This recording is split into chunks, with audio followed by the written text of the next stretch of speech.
கர்த்தருக்கு ஸ்தோத்திரம். இந்த மாலை வேளையிலே இயேசப்பா நம்மளை ஒரு நிமிஷம் வார்த்தையை தியானிக்கும்படியாக கொடுத்துருக்கிறார்.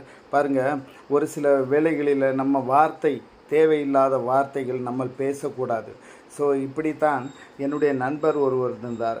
தன்னுடைய வாலிப காலத்தில் காதலித்து கொண்டிருந்தார். அந்த பிள்ளையை இந்த பையனை லவ் பண்ணவில்லை. இவன் எது எடுத்தாலும் தவறாக பேசுவான். நான் சூசைட் பண்ணிடுவேன், நீ கிடைக்கல, நான் சூசைட் பண்ணிடுவேன், நீ இது பேசலைன்னா அப்படி இப்படின்னு பண்ணியிருப்பான்.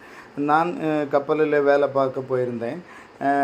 முதல் வருடம் வரும்போது அவனை பார்த்தேன், சந்தோஷம். 2வது வருடம் வரும்போதும் அவனை பார்த்தேன். 3வது வருடம் வரும்போது அவனுடைய தகப்பனார் ஒரு பிரசிடெண்ட்டு. அவர் என்ன சொன்னார், கல்லறை தோட்டத்தில் இருக்கிறான், அது அங்கே போய் பார் அப்படின்னு.